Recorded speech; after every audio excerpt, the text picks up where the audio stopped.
Times, United States, the federal court is now in session. Judge Dietz presiding.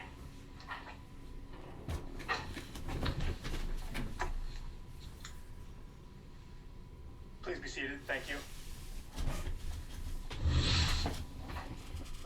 We're here for an oral argument in the case Frank Calapristi versus United States, case number 18-612C. I would ask to begin that counsel state their appearances for the record, beginning with plaintiff. Good afternoon, Your Honor. My name is Doug McKinley, appearing on behalf of the plaintiffs. Good afternoon, Mr. McKinley. Good afternoon, Your Honor. My name is Albert Iarossi, and I'm here on behalf of the United States. Good afternoon, Mr. Iarossi. I'm assuming, based upon our exchange, that you guys can hear me clearly. You're able to see me as well? Yes, Your Honor. Yes. Okay. Thank you. So, I guess before I start, everybody's aware that our proceeding today is being recorded. Obviously, we have a reporter with us. If you're interested in a transcript, it can be ordered via the link on CMECF. I'm assuming you're aware of that, but just a reminder, I wanted to give kind of a brief introduction as it relates to how we got here today, just to provide a little context for our discussion today.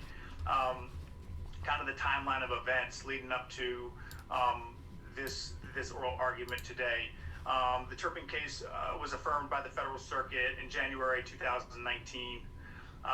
There was an amended complaint filed by the plaintiffs in June 2019, and then a motion to dismiss filed by the defendant in August 19. Oral argument on the motion to dismiss was held in July 2020, and then later that year in January, the case was transferred from Judge Wolski to me prior to there being a ruling on the motion to dismiss. As a result of that transfer, plaintiff requested a second oral argument. Defendant opposed the second oral argument, and the court decided that given the circumstances, having a supplementary oral argument was appropriate. That is kind of the context and background as to where I understand we are. The idea today is obviously to not necessarily argue everything that was discussed in July 2020. I have read the amended complaint. I've read the motion to dismiss and the response and the reply. I've read the transcript from the first oral argument, and I've read, to the best of my knowledge, the applicable cases. So I feel like we're in a good place to kind of have a productive conversation today. Since plaintiff did request this, I would recommend we start with plaintiff's counsel today, and then we can go from there. But I don't necessarily plan on cutting anybody short. We want everybody to have an opportunity to be heard. So with that, Mr. McKinley, feel free to start. Thank you, Your Honor. I think when we look at this matter, there are a couple of key provisions from the Turpin case that plaintiffs have to overcome in order to proceed forward. And if you look at the Turpin case, the core holding that the court made is set forth right after its discussion of Dana Construction. And I'm just going to read the language from the court. It says, the government funds Lockheed and other employers to manage Hanford, but there is no evidence that the government intended to be contractually obligated to Lockheed's or other employers' employees, either through the MEP or by other means. So that made it incumbent upon the plaintiffs, I think, to show that there is evidence that the government meant to be contractually obligated to Lockheed's employees. And toward that end, I'd like to draw the court's attention, if I could, to paragraphs 100 through about 105. This is on page 21 of ECF 17 complaint.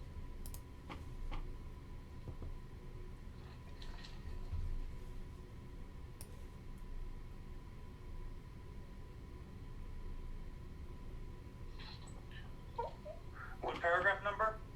Actually, we're going to go from about 100 to the next page, all the way to about 109, 110, 111, right in there, those two pages. Okay, I'm there. And what you see there is what happened in 1996, because I think I probably should have briefed this a little more carefully, or at least more comprehensively. But what the court has to understand is that when the plaintiffs were denied their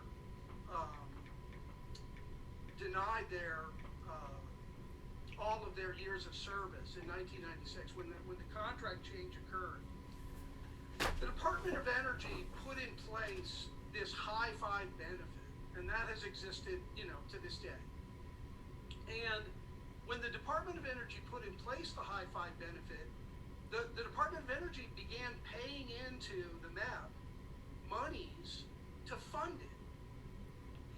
In other words, all of these employees kept working on the Hanford site, and although they weren't accruing their service years, they were still participants in the plan, and the obligations of the plan to these employees continued to go up, because now their pensions were going to be calculated according to their high five benefit, and not according to what their salary was in 1996. So from that point forward, for 20 years or more, the government paid into the MEP for the sole and exclusive purpose of funding the benefits to these plaintiffs. So if we go back to the language in the Turpin case, this is the evidence that the government intended to be contractually obligated to Lockheed's employees. The fact that the government spent millions of dollars meeting this obligation to them. And it says either through the MEP or other means. Well, there's no other place on the planet where the government has any obligation to these employees except the MEP. Let me just ask one question, if I may. With respect to the high five and the government's reimbursing the costs for the contractor to pay the benefits to plaintiffs under the MEP that accrued prior to the transfer, that doesn't strike me necessarily as rising to the government assuming an obligation to the individual employees, participants in the MEP at the point in time of transfer into the future to accrue the years of service to the new under the enterprise company. If I'm getting my point across clearly, do you understand where my line of thought is coming from? Well, you kind of lost me when you conditioned your observation on that had accrued as of 1996. So the MEP that wasn't in place up until 1996, the Department of Energy was funding the MEP as part of its contract with Westinghouse at that point, if I understand correctly. Yes, sir. And the MEP in place at that point in time had the clause Article 29, which I think is a topic that's been raised frequently in the briefing papers and during oral argument, that the years hand would accrue for each employee's full length of service on the Hanford site, regardless of the transfer of the service contract from one contractor to the next. And at the point of transfer in 1996, that was in the MEP. And at the point of transfer, the employees, the MEP was transferred from Westinghouse to Floor Daniel, and there were a different group of participating employers, and the employees at issue in this case became employees of a contractor, a subcontractor that were not participating employers in the MEP, and at that point, they were transitioned to a high five for years that they had served up to the point of transfer, is I guess what I'm trying to get across. No, that's not true. Their high five continued to accrue for as long as they worked at the site. So some of these plaintiffs worked there for another 20 years and continued to get raises. So their high five years continued to increase over time. And what that meant was the government had to put more money in to keep up with those increases, and the government did. So for that whole period after 1996, all of the plaintiffs that we're talking about here stayed in the plan. They were participants in the plan. And the liability the plan owed them continued to increase because their salaries continued to increase. It wasn't their high five in 1996. It was their high five at retirement. So to keep up with that, the government had to keep paying into the MEP. The government had to keep funding these exact employees.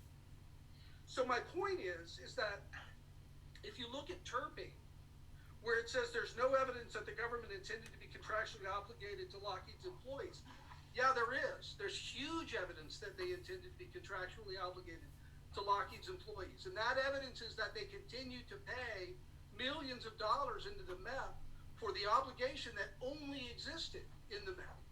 It didn't exist anywhere else. The government was paying it in. That was an obligation that was solely the government's. No one else had ever agreed to pay them the high five.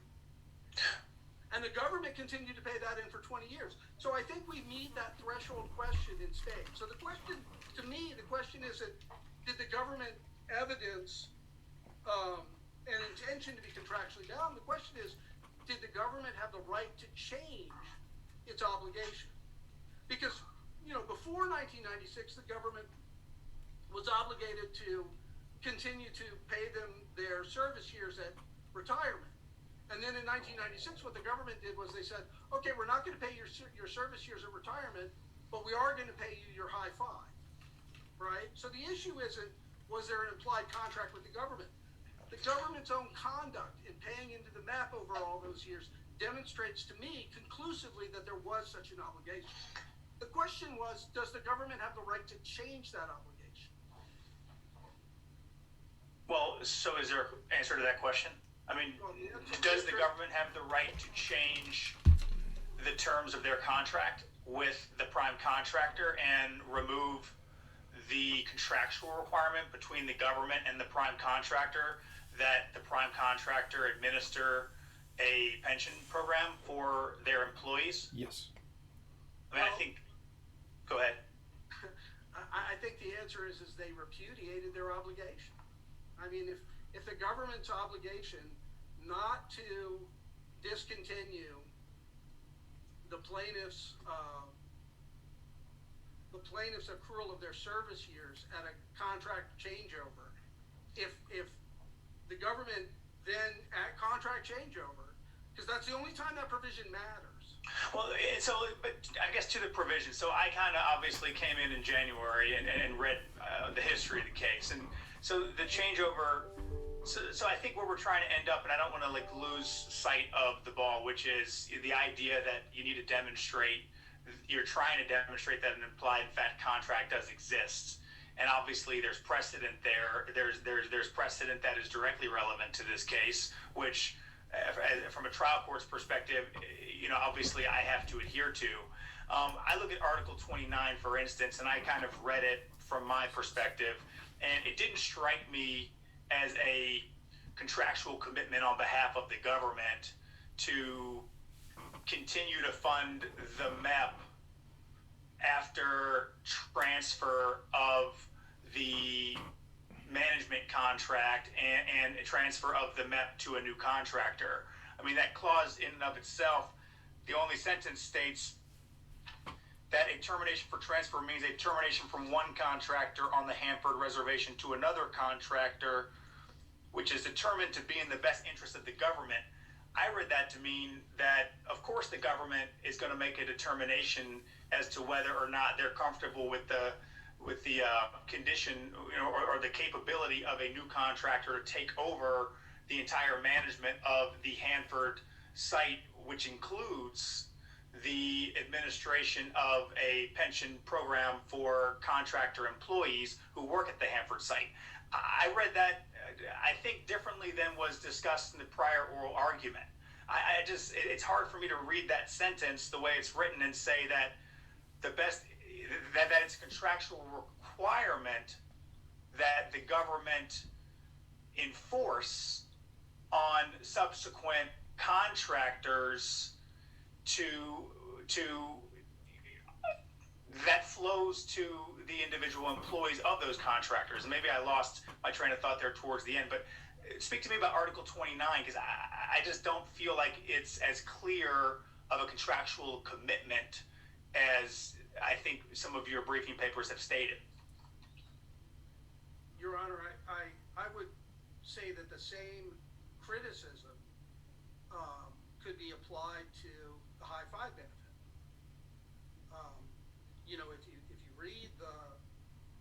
If you read the language that was put into the MEP in 1996, where the high five benefit was created, I could say the same thing. Nowhere in any of that language does it explicitly say that the government is agreeing that it's going to fund the high five benefit. And in fact, it would seem that the plaintiffs would be without recourse at all to collect the high five benefit, because they no longer had an employer who was a participating employer in the plan, right?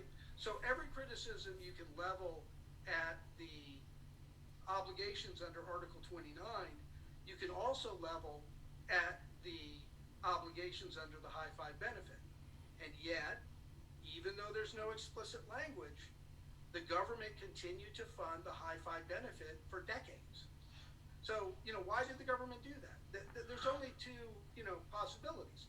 One, they did it because they believed they were obligated under the MEP to fund the pension of those employees, at least to the extent that they had provided for them in the high five benefit. Or the government was just giving away the taxpayers' money. It was just charity. And Frank, the second, explanation is not very persuasive. The government's prevented from doing that. There are laws Congress has passed that says the government can't just give away money. So unless there's an implied contract, in fact, in existence that authorizes the government to fund the high five benefit for the following 2 decades, then what the government is doing by funding it is illegal. So we have to assume that there's an implied contract in place where the government obligated itself to pay the high five benefit, even though the explicit language contained within the MEP provides no such explicit obligation. Okay. So my point, though, then is, okay, once you say the government is obligated, and I think you have to conclude that. You have to conclude, based on the government's conduct with respect to the high five benefit, you have to conclude that an implied contract between the government and the plaintiffs is nothing accounts for the government's actions. All right? So now the question becomes, did that contract start in 1996, or did it start before then? And did the government, and if it started before then, did the government change its obligations or try to change its obligations? And that's our contention. Our contention is the government made a promise to all these employees in 1987, and to anybody who came in after that, and that was, if you go to work at Hanford, you're not going to get a normal pension with a single company, because we want the ability to pull contractors out and plug in new contractors any way we think is in our interest. So we're going to make you one and only one promise, and that promise is that when we do that, when we terminate for transfer and pull one contractor out and put a new contractor in, we will not use that occurrence as an excuse to cut off your accrual of benefits when you retire. Only one promise. That's the only promise that the government had to make. Now, once they've changed contractors, can the government come in and say, okay, we think the MEP is too generous. Instead of, giving you all your service years, we're only going to give you half your service years. Or instead of giving you, 1.6 times your final salary, we're only going to give you 1.2 times your final salary. Absolutely. Absolutely. They could do that. And that's because they made no promise not to do that. And in fact, they explicitly reserve the right to do that. They explicitly reserve the right to change the map as time went forward. Okay? So you have sort of a irresistible force and an immovable object. On the one hand, you have within the map the promise that they won't change it at contract changeover. And on the other hand, you have language that says they reserve the right to change it. So, how do you reconcile those two seemingly conflicting provisions within the MEP? Well, I think there's only one way to do it. And that is to say, the government reserves the right to change the MEP at any time, except during contract changeover, during a termination through transfer, when the government agreed that they wouldn't use that occasion to repudiate their obligation to allow employees to continue to accrue their service years. Okay? It's a very narrow promise. A very specific, very narrow promise that all of these plaintiffs relied upon when they worked at the area between 1987 and 1996. That it was like, it's okay, we're working at Westinghouse. If they come in and put in Fluor, or they come in and put Babcock and Wilcox, if they change our contractor, our pension's safe. Our pension will continue to accrue because it says right in the pension plan that we will get all of our service years at retirement and they won't use the termination for transfer to cut us off. Well, that's exactly what happened. That's exactly what happened. And both this court, in Judge Braden's opinion, and the Court of Appeals for the Federal Circuit, both courts recognized that that was a repudiation of that obligation. Now, it becomes kind of esoteric at that point because the court also says that the obligation doesn't exist, so how can you repudiate it? But, the only way I see to square this wheel or to round this wheel, is to say it's clear the government has an obligation to these plaintiffs that flows through the map. That's the only explanation of all the money paid through the high five benefit. Nothing else makes sense. So if they had that obligation in 1996, then they've already admitted there was an implied contract. So what was the implied contract? The implied contract was to give them the treatment that was promised them under the map, right? From 1987 to 1996, what was promised them under the map was Article 29. What was promised them after 1996 was the high five. So the question then becomes, okay, there is an implied contract, in fact, that exists. It binds the government to these plaintiffs. Did the government have the right to change it at contract changeover in 1996? And the answer to that has got to be no. Not when the only change they made was to this hyper-specific promise that they induced the plaintiffs to continue to work at the Antrim site because they thought that their pensions would survive a contract change.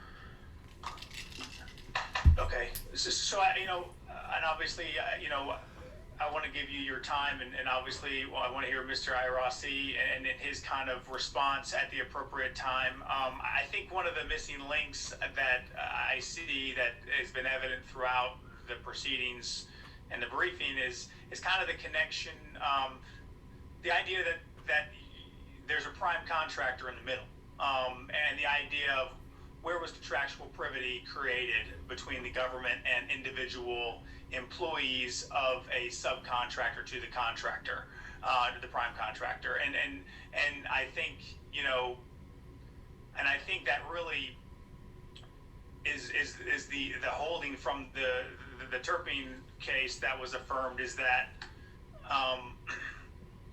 the mutuality of assent, the lack of sufficient factual matter to demonstrate mutuality of assent, kind of goes to the core of their not being intent by the government to bind themselves contractually to the individual plaintiffs. And everything that they've done with respect to the MEP has been through their control of the MEP, but control in and of itself by the government does not create privity. And so I feel like that is clearly a critical weakness, I think, in kind of the fact pattern that you just described. If you'd like to respond, probably you try to shed some light on that, that could be helpful. And then just let me know when you think it would be appropriate to kind of have a little bit more of an exchange here and involve Mr. Iarossi. Okay, I appreciate that, Your Honor. With respect to privity, I again turn back to my observation that whatever privity existed between these plaintiffs and the government prior to 1996, that did not change post 1996. So, if anything, they became more remote because their employers were no longer employer participants in the plan. Nevertheless, the government continued to fund their benefits. And I think it isn't a question of privity so much as it's a question of assent, right? So we look to the case law, and Chavez versus the United States and City of Cincinnati, quoting it in 1998. And what the court has held is, in short, an implied impact contract arises when the agreement are missing, but the party's conduct indicates mutual assent. And for the court's benefit, this is on ECF 23 in my brief, page 13 of 20. And so, what the binding precedent of the Court of Appeals, and this has never been overruled, this has never been overturned.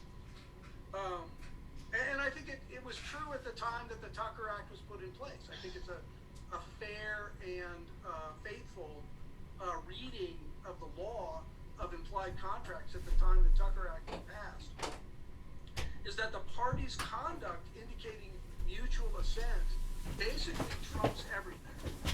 That if you don't have an offer, if you don't have acceptance, you don't need any of those things if you have the party's conduct indicating mutual assent. So but in that case, Cincinnati, for instance, it has to be voluntary and it has to be knowing on the part of the government. And I think there needs to be a clear indication of assent by the government.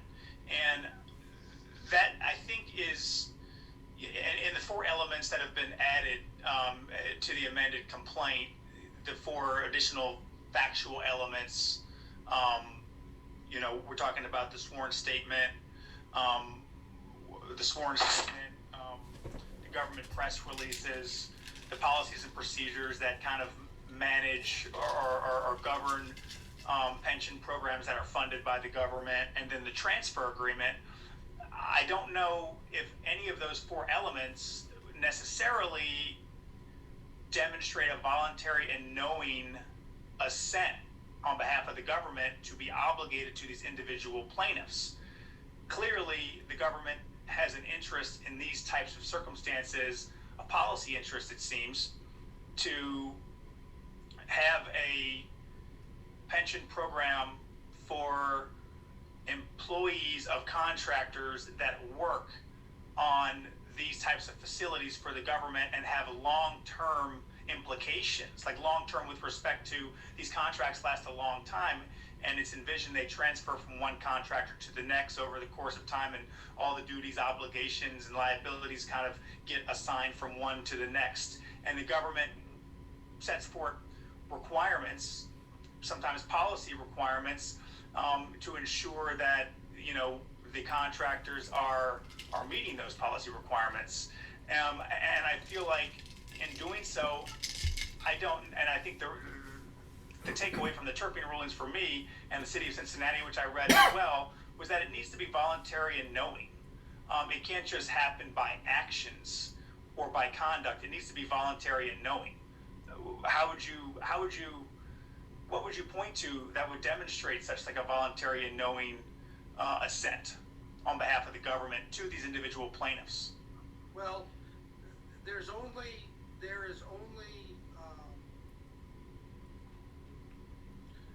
the court only need to ask itself one thing, and that was Article 29 ever intended to be enforced? Was Article 29 a true enforceable promise that benefited the plaintiffs, or was it a fraud? Was it a way to dupe them into believing that they had this protection, that if one contractor left and a new contractor came in, that wouldn't be used to deny them the accumulation of their years of service? Okay? There are only two possibilities. Either that promise was enforceable or it was not. Okay? If it's an enforceable promise, the only party against whom it could be enforced is the government. And that was always true. That was true the day it was written, and everybody knew it.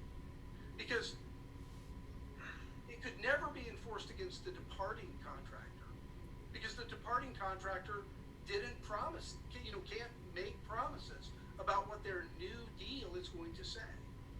Right? The departing contractor has no control whatsoever over whether or not they're going to continue to accrue credit for their service years after that departing contractor is gone. Same thing's true of the incoming contractor.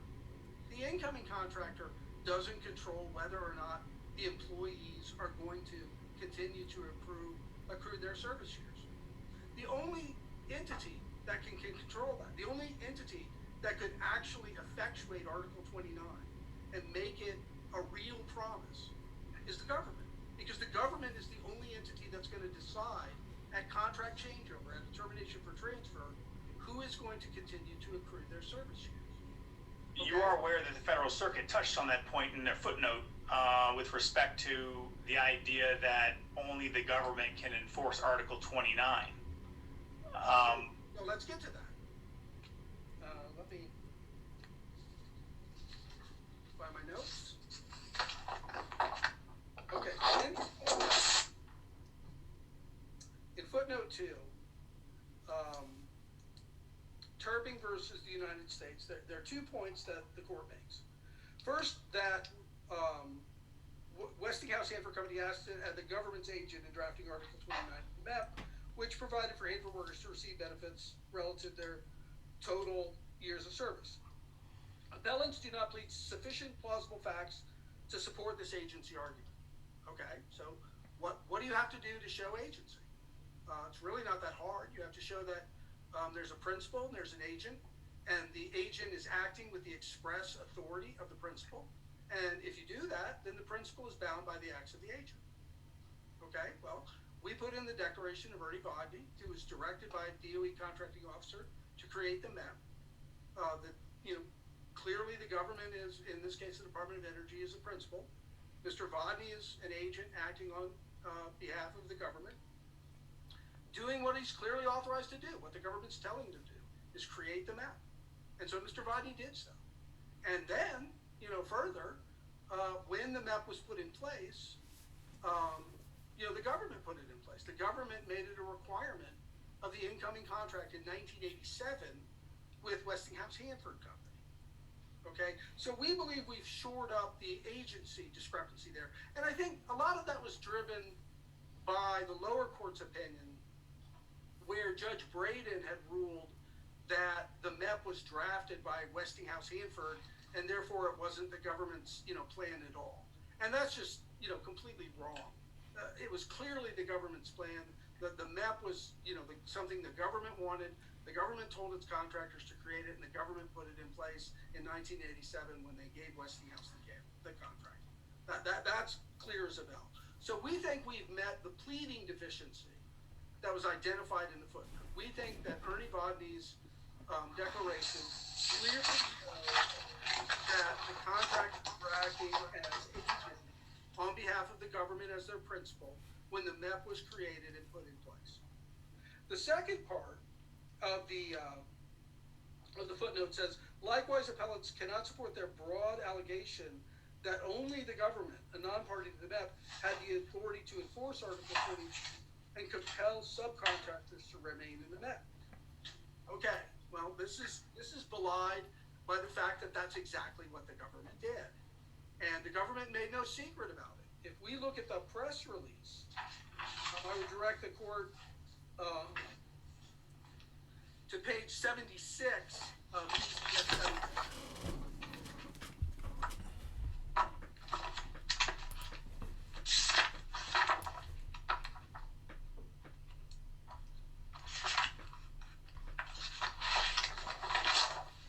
Okay, I'm there.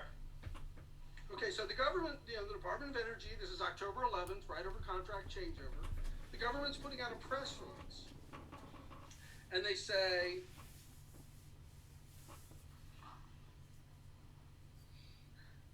the Hanford Site Operations Engineering Pension Plan, I'm on the paragraph that begins with the word second, was amended to provide the following benefits to their employees.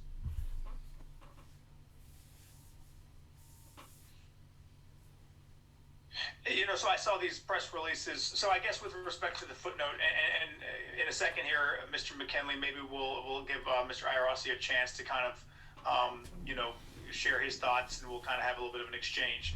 I saw the footnote, and with respect to sufficient plausible facts to support the argument that Westinghouse acted as an agent for the government, the rules governing agency in government contracts, federal government contracts, I think are a little bit more demanding as it relates to establishing an agency relationship that the federal government intended for a contractor to serve as its agent. And there is case law on this as well. I think what they were getting at was that there weren't sufficient plausible facts to support an argument that Westinghouse was acting as an agent in drafting the MEP at the request of the government, is the way I read that.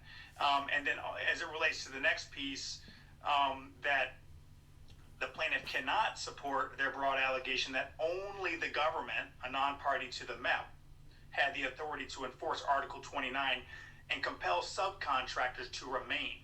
I think the point there, and look, I'm only saying this for the sake of our argument today, I think the point is that Fluor Daniel could have required that its subcontractors remain in the MEP and told its subcontractors that it did not want to entertain them as a subcontractor if they wouldn't abide by Article 29 as it was written, for instance.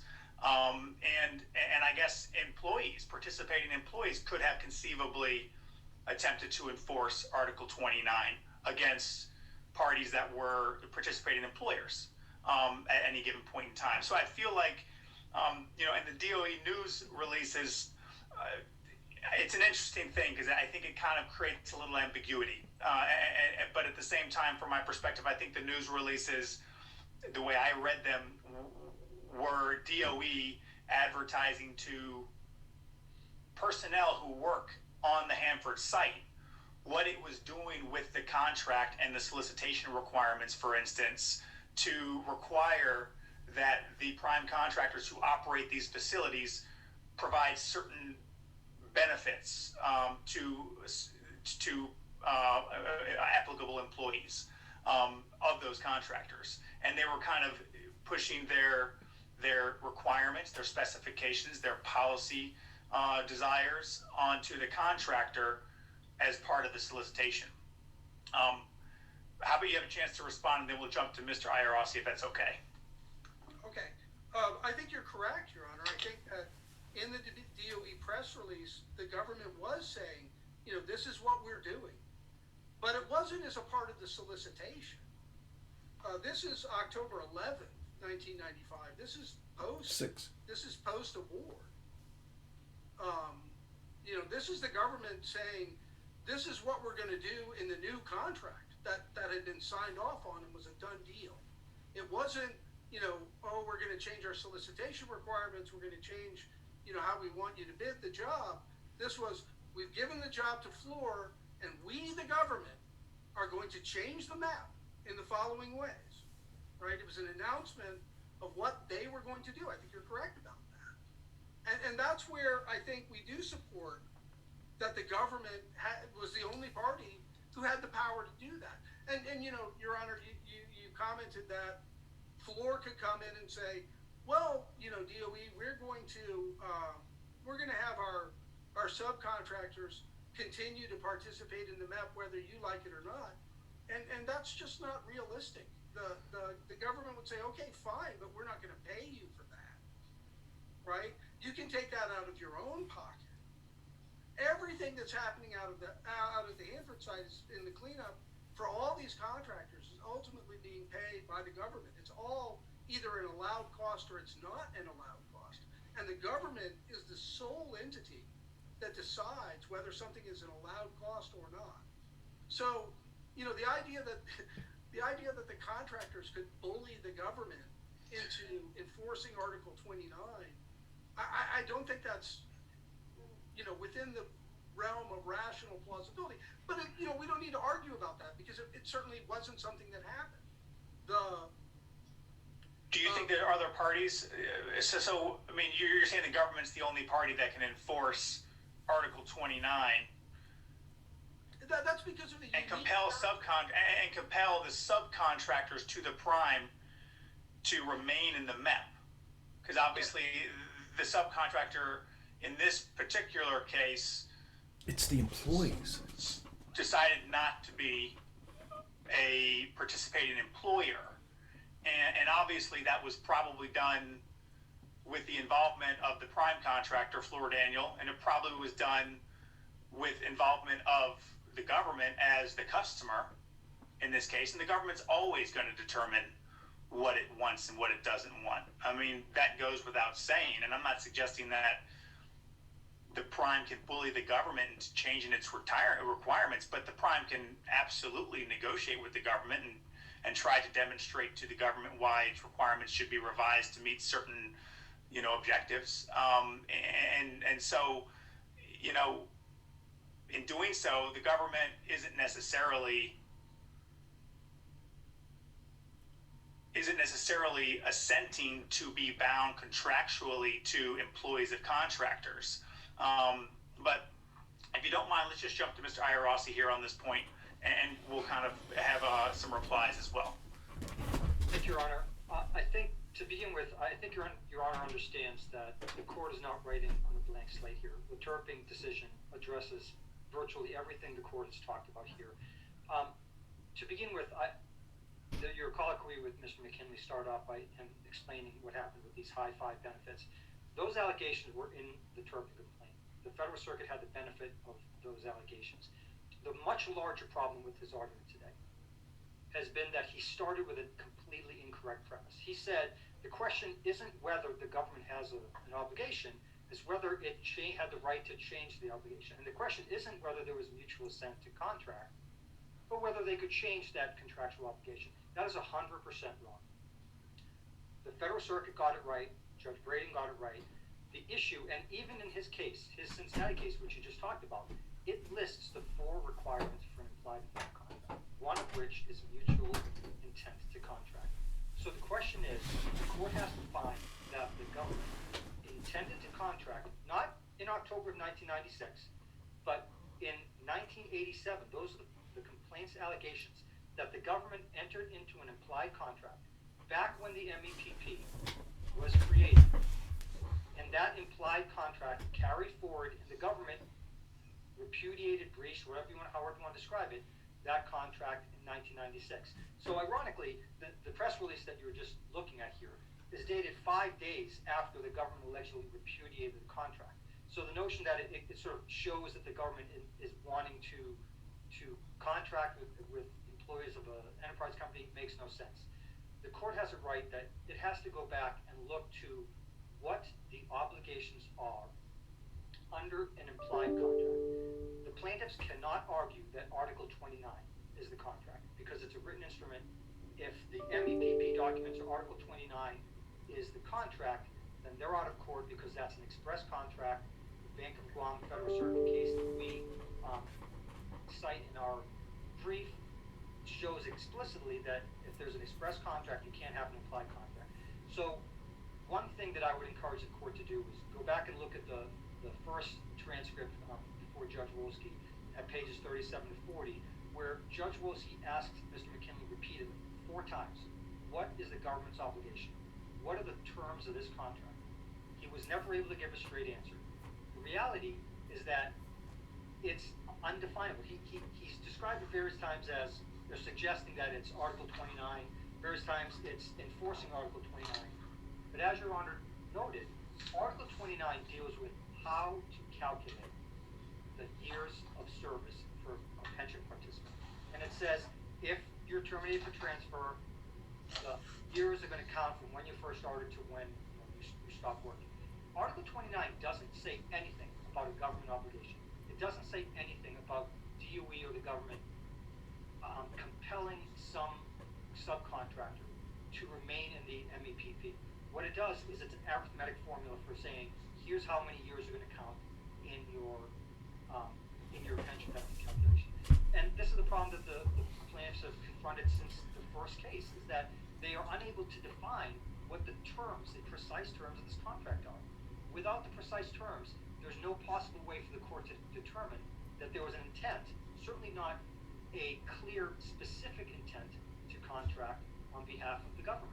And one of the things that I was surprised that Mr. McKinley read this quote from the Turpin case. I want to repeat it here.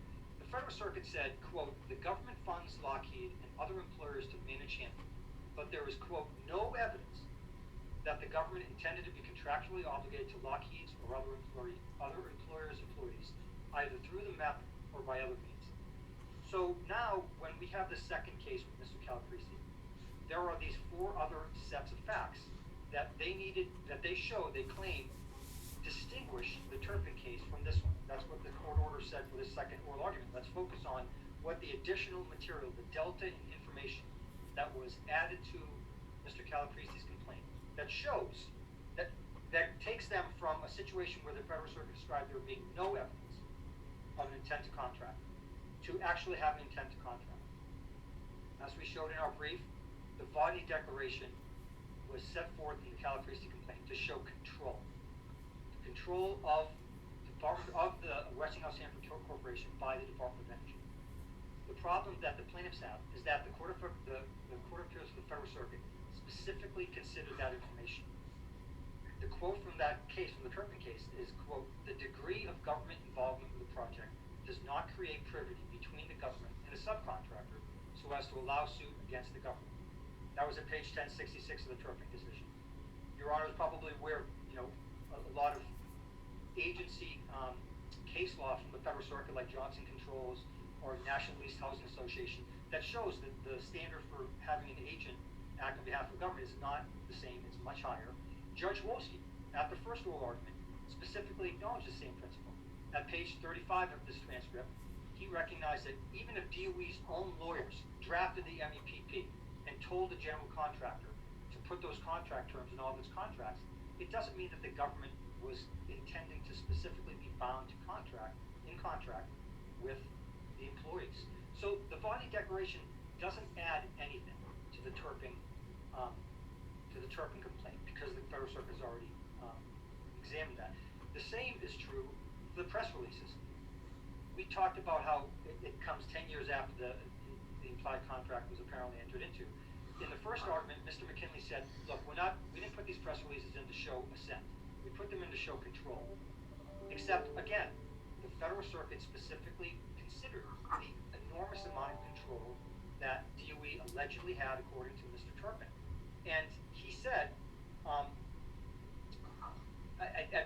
Federal Circuit at page 1066 said the government's alleged control in the creation and administration of the MEPP is unavailing. So not only does the Vodney Declaration not distinguish the Turpin case, the press releases don't do the same either. The same is true of DOE Order 3830. As Your Honor knows, it deals with cost accounting details, allowability. The problem is that Mr. Calabresi, in his response to our motion to dismiss, says, look, this shows that the Department of Energy controlled any changes to the MEPP provisions.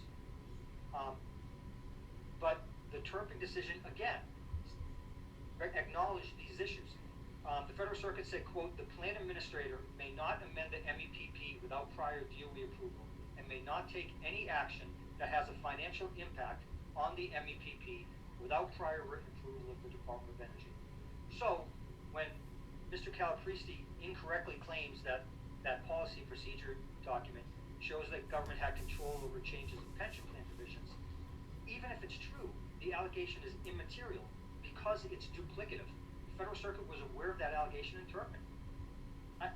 Your Honor already discussed the transfer agreement in terms of how the Department of Energy only shows the Department of Energy picks the contractors who would work on the reservation.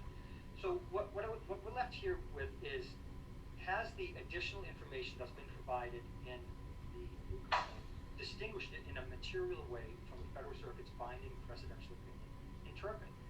Because they only go to points that the Federal Circuit already explicitly addressed, they can't, as a matter of law. And to be clear, the Federal Circuit never said, I said this in the first argument, but Mr. McKinley starts with an incorrect premise that if only that the Federal Circuit held, if we only had extra information, that would have shown the requisite intent.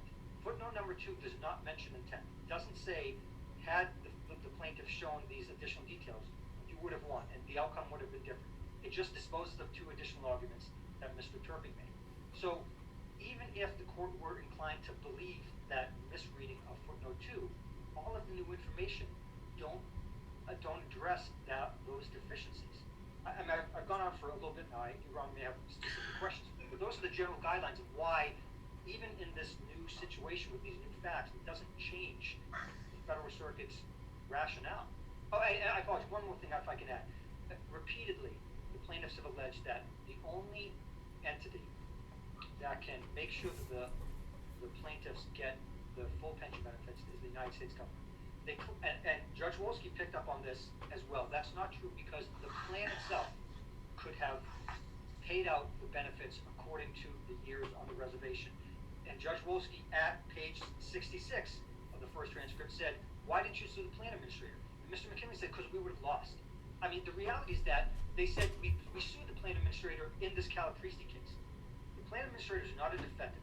The fact that he says they're a defendant doesn't make them a defendant. The fact that in a one-sentence description in his complaint, they say that the plan administrator is, as a matter of fact and law, part of the federal government, doesn't make it so. They can't simply ignore the reality and claim that the plan administrator is the federal government, which is what they're trying to do when they say the only entity that could ever enforce the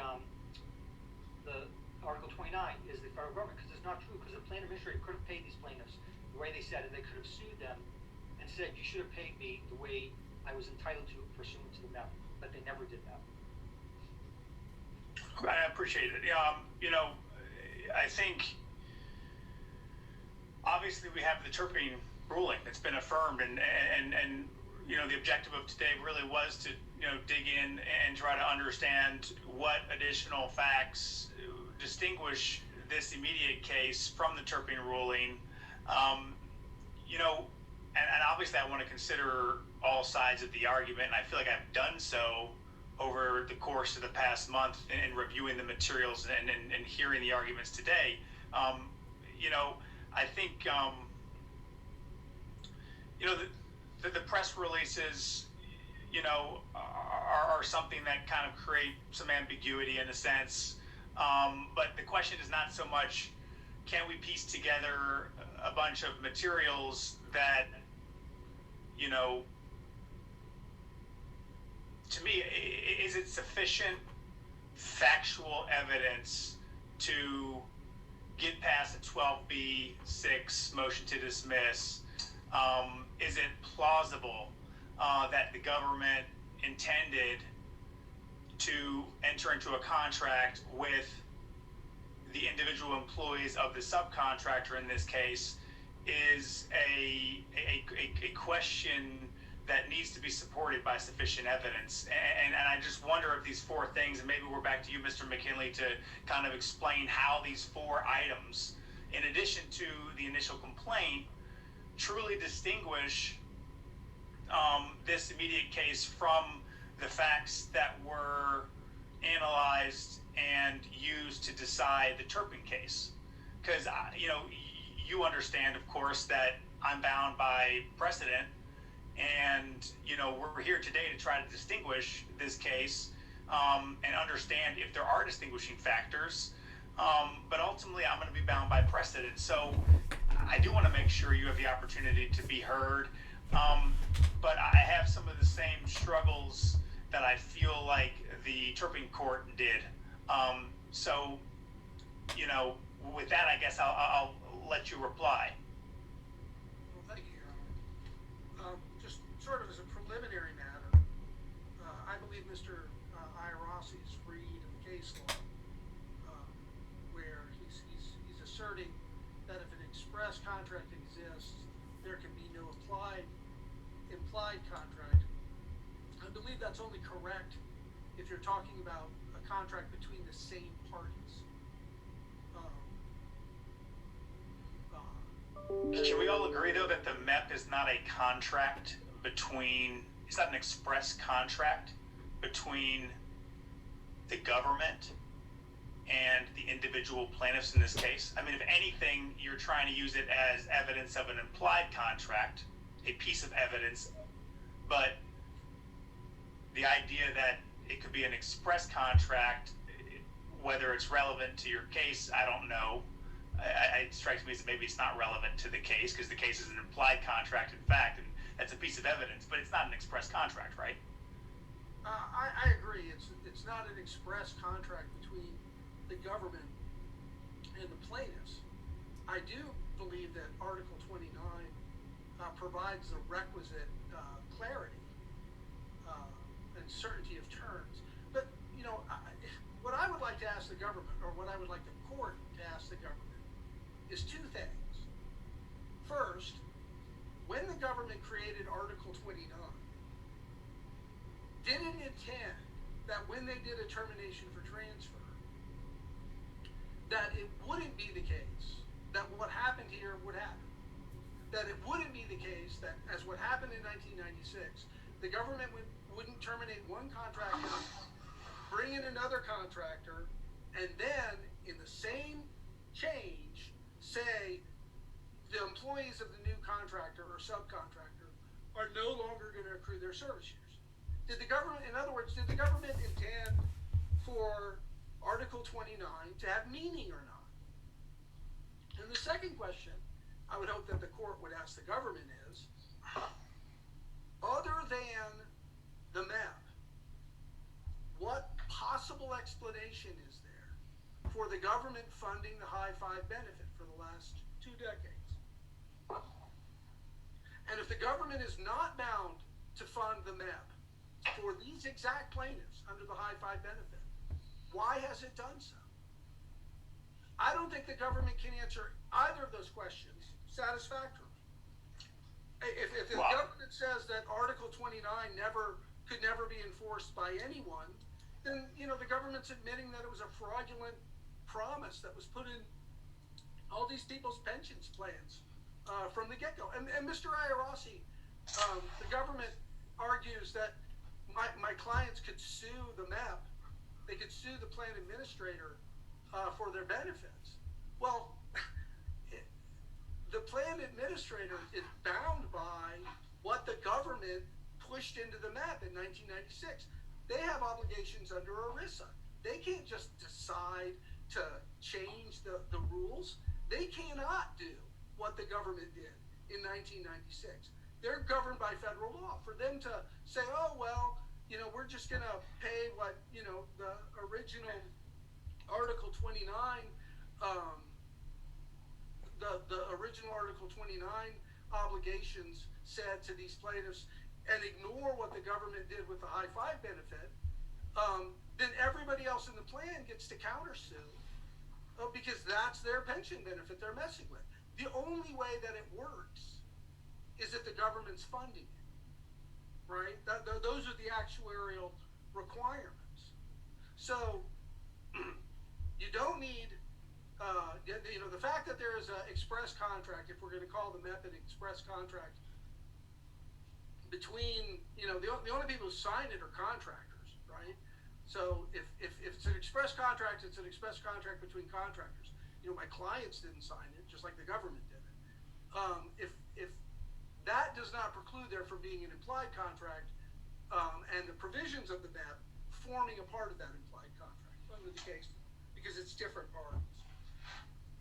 The second important point is that unless someone can give me a plausible explanation of whether or not the government intended Article 29 to be an enforceable promise, then the only conclusion is that this was a giant fraud perpetrated on all the Hanford workforce. That the promise in Article 29, that the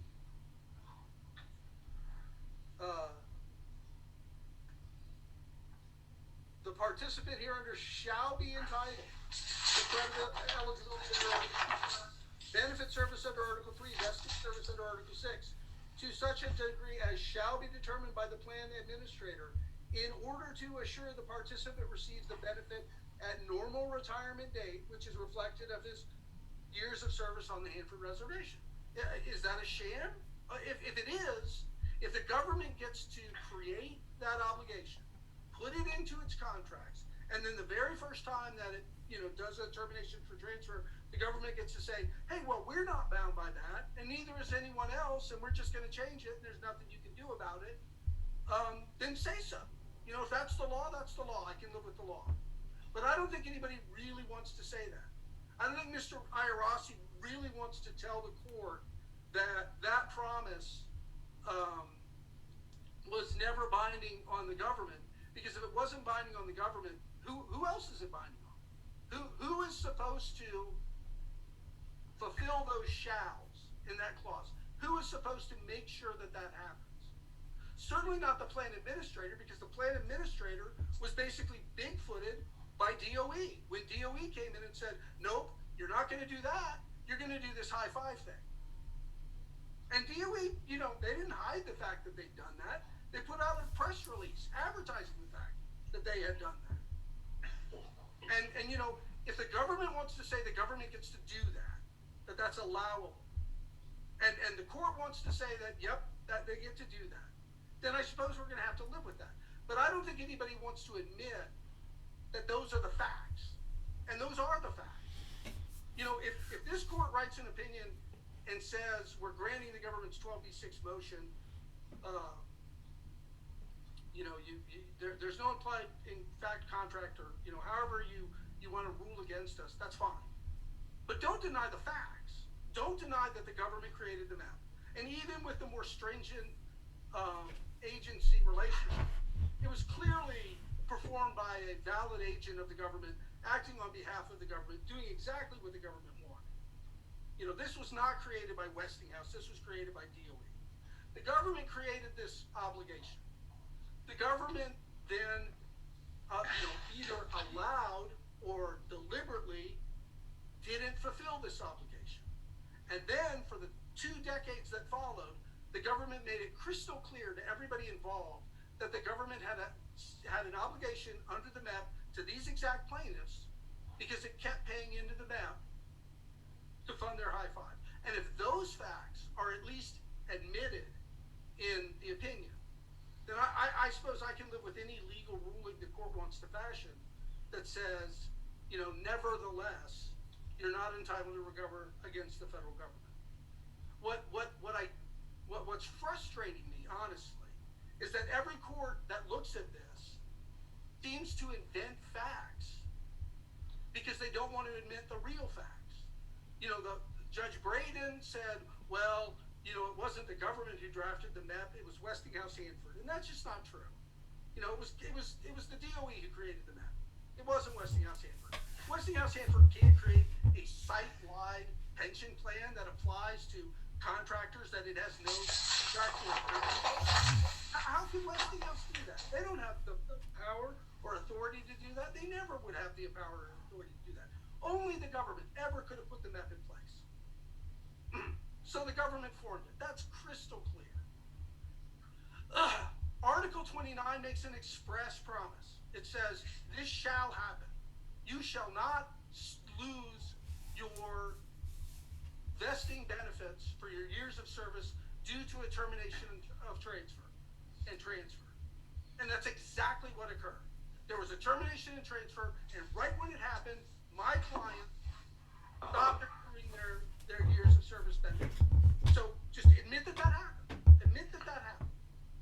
And then, for 20 years after, the government showed conclusively, clearly, without any argument, that it owed my clients something because it continued to pump millions of dollars into their pension plan.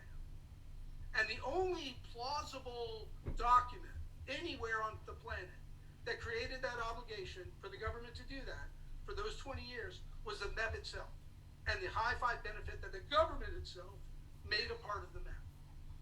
If all of those facts are laid out in this court's opinion, I can live with any ruling.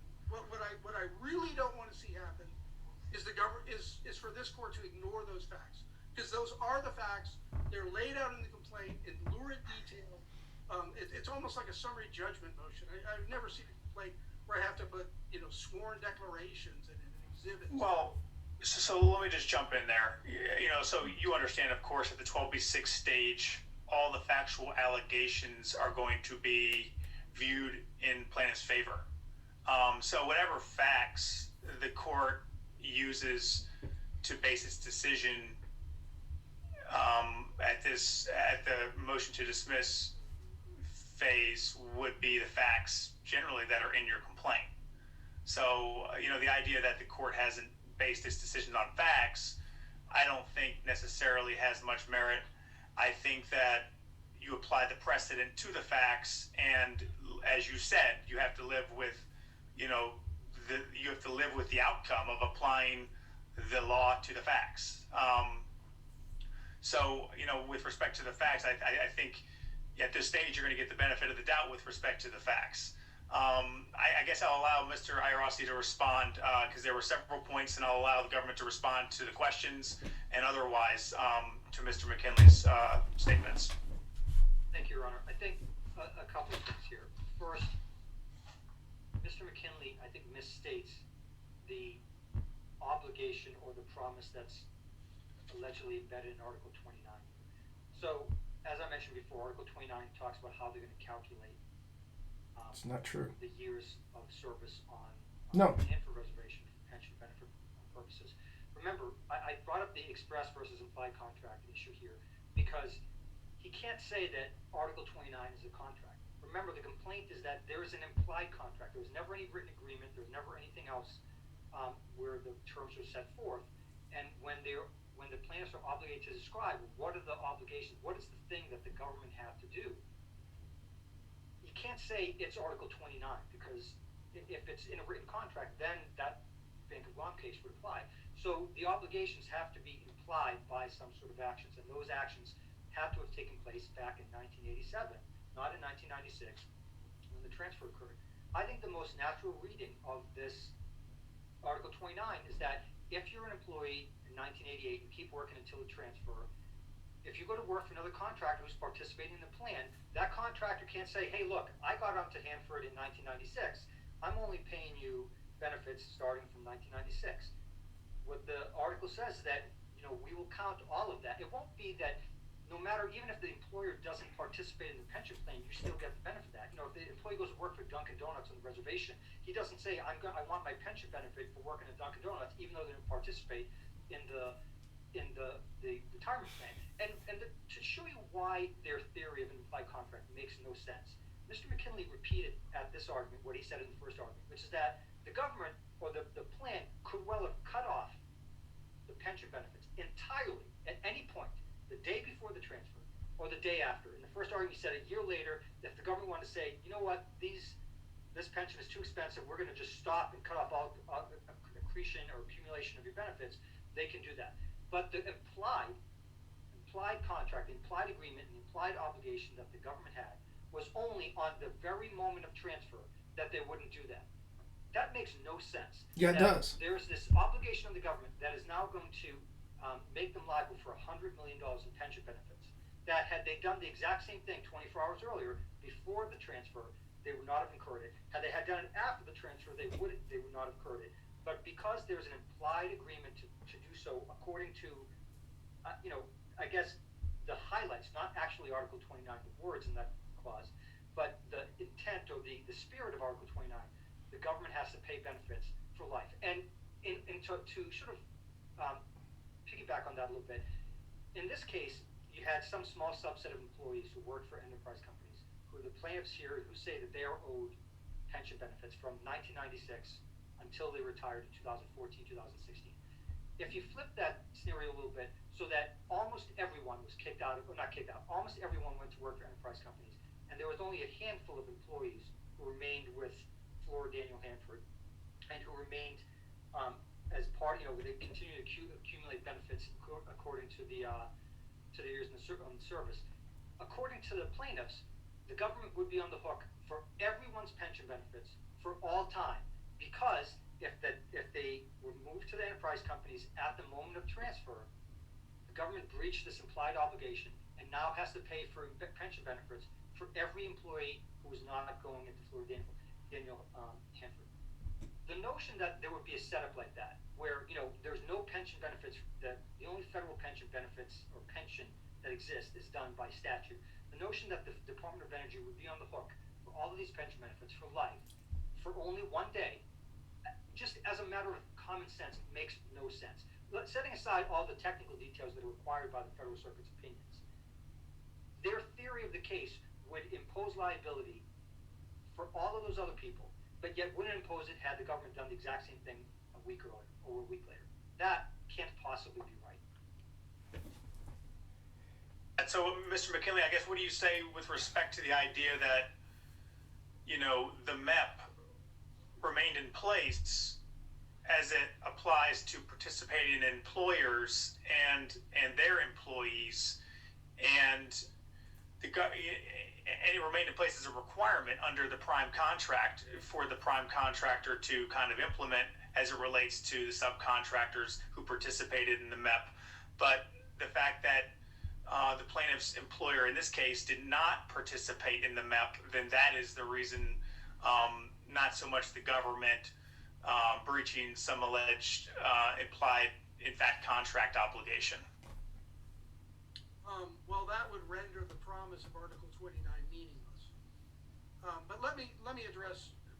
The government made one argument that I think is factually incorrect.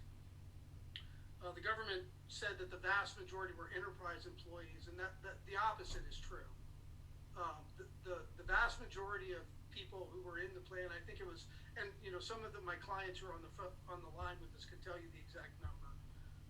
But I think it was something like 8,000 employees were in the MEP, or 10,000 employees were in the MEP in 1996, and 2,000 of those employees roughly went to enterprise companies, and the rest of them stayed in companies that continued to accrue their pension benefits.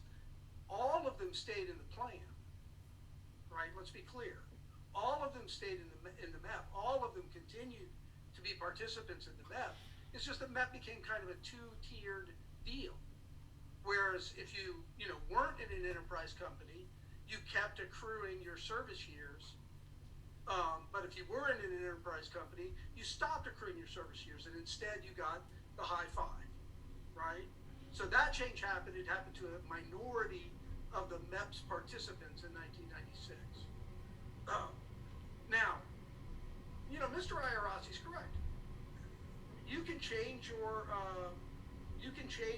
benefit plan anytime you want. You can lower your employees' salaries. The Department of Energy could say right now, tomorrow, everybody who works at the Hanford site is going to have their salary cut in half, right? They have the power to do that. They can change their contracts. Guess what happens if they do that? Everybody quits. They've got severe problems. So why don't they do that? Why don't they just randomly slash benefits and slash pay and take drastic actions to lower their costs? The reason is because they need to get their job done. And that's why they make promises, like the promise that is in Article 29 of the MEP, that when we change contractors, you're still going to accrue your service years. Mr. Iarossi intimated that only accounted for the service years they'd accrued through 1996. That argument's ridiculous. The benefits that accrued to 1996 were vested. The government couldn't take those away if they tried to. I mean, the benefits that were earned between 87 and 96 were their property. And in fact, that's what created the problem. Because what the government did was they said, okay, we're gonna take everybody in the enterprise companies out of the pension plan, right? And then when they did that, and this is all in the complaint, people who were still working at Hanford said, oh, I'm not in the MEP anymore? Okay, well, guess what? Pay me the lump sum that I'm owed for all my prior years. And some of those people had a lot of money coming. And that created this horrible optic for the DOE, where you're going to have people drawing their pension while they continue to work and getting paid their full salary. And that's what DOE said, oh, wait a minute, we can't have that. And that's when they put the MEP, they put the high five benefit into place. It was specifically put in place, the rationale was to stop people from drawing their pensions out, to force them to stay in the MEP under these new conditions, the high five conditions, instead of the accrue all your service years conditions. And so, like I say, there really is no question that the government created the MEP. There really is no question that the government controlled the MEP. It controlled what was going to happen with Article 29. How do we know? Because the government did so. The government didn't even hide it. The government amended the MEP right after the contract changeover, said they were going to do the high five benefit, and then the government, put out a press release that this is not, like anything that can be reasonably argued. But I still haven't heard the government answer my two fundamental questions. Did the government intend Article 29's promise to not mess with your service years at a termination for transfer? Did they intend that to be binding? And if so, on who? And my second question that the government has never answered is, if the government doesn't owe anything to the plaintiffs, why is it paid millions of dollars into the MEP to fund their high five benefits? If the government isn't bound to my clients by the MEP, why did it pay millions of dollars over 2 decades to fund their high five benefit? Rossi, would you like to respond? Certainly, Your Honor. I think I've answered the first question, which is that the government didn't make a promise to keep the employees accruing years of service after a transfer if their employer was not going to be part of the pension plan. So and to be clear, I don't think that there's any obligation on the part of the government at all in Article 29. None. Zero. Article 29 doesn't talk about compelling subcontractors to do anything. So if you're an employee and you look at that, Article 29, if you saw that, which I'm almost certain, I bet you very few of them actually looked at it back in 87 when this contract was reportedly entered into. But if you looked at that and said, what's going to happen? This means that if at a termination for transfer, I go to a new contractor who's participating in my pension plan, my years of service will continue to accrue. Not that if I go to work for another company, say a new startup, they're going to charge extra higher rates, and maybe I'll get paid more as a salary, and they're going to be a sub to the prime contractor, but they're not going to participate in the pension plan. Just because I'm working at the Hanford site doesn't mean that I'm going to keep getting my pension plan. It's for companies that participate in the plan at a transfer, all of the years will continue to accrue. I think that's the very simple answer. With regard to the high five obligation, ultimately it's a red herring, because what we're talking about here, the implied in fact contract that the plaintiff alleged has nothing at all to do with the high five entitlement under the MEP. The implied in fact contract that the plaintiffs have alleged here has, and you look at the complaint, has 2 promises on the part of the government. One is implicit, according to, and I will look at this because I want to make sure I get this right. In the complaint at paragraph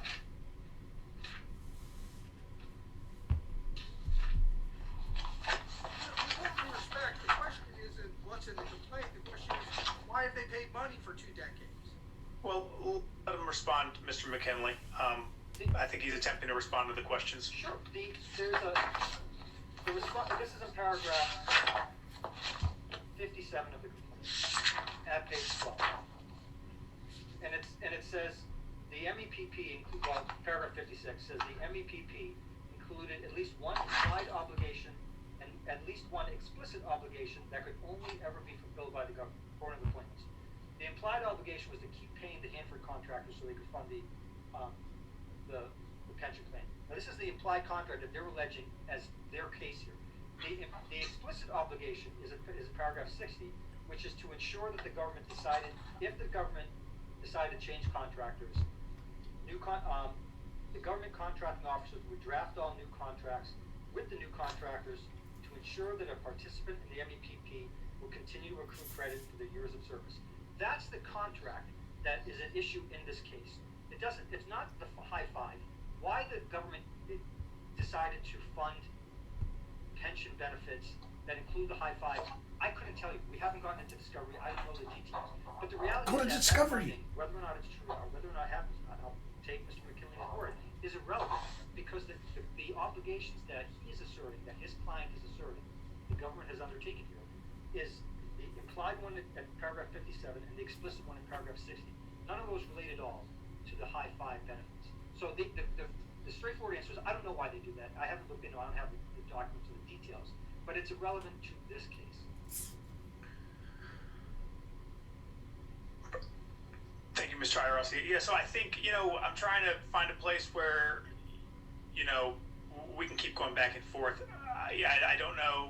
From my perspective, the claim at this point in the case is the claim is that there was an implied in fact contract, and there's case law on that. And the idea that, a lot of our discussion, I think, today has not necessarily gone to the heart of the elements of implied in fact contract. And I think even the high five, as Mr. Iarossi was just alluding to, doesn't necessarily speak to the elements of an implied in fact contract, which we can all agree must be found in order for there to be liability in this case. At the end of the day, there must be a determination made, that there was an implied in fact contract. At the motion to dismiss phase, we're talking about finding sufficient factual matter to plausibly demonstrate that the government intended to be contractually obligated to the individual employees of a subcontractor. That's kind of what the case boils down to, and I think, Mr. McKinley, as it relates to what you've exchanged today, you want the court to look at the facts. Well, clearly the court is going to look at the facts as presented in your complaint. The court's going to weigh the facts in your favor as it relates to a 12b6 motion, and the objective really was to find out what additional factual matter there was, and make sure I had a thorough understanding of that factual matter and how it distinguished this case from the Turpin case in order to better apply the precedent, apply the law to the particular facts in this case. I think I've heard, quite a bit of an exchange here, and I've read all the briefing materials. I don't know what more beyond this oral argument is needed, but I want to make sure you have as much time as you like to kind of, express your thoughts, your theories on this case. Your Honor, if I could interrupt just for a moment too, because I want to bring up one other issue, and I don't want to bring it up after Mr. McKinley talks. I know we've spent the entire day, so as to give him a chance to respond, but I know we spent the entire day on talking about this mutual intent, but as I mentioned to Judge Wolski in the first argument, as a reminder, we also made 3 other alternative arguments that I won't get into here today, but each of which is an independent basis for dismissing the complaint. And Mr. McKinley, he stood on his reasoning or his reading of the various Federal Circuit cases about authority, offer acceptance, and consideration. And that's fine, but that's also something that we certainly haven't waived that.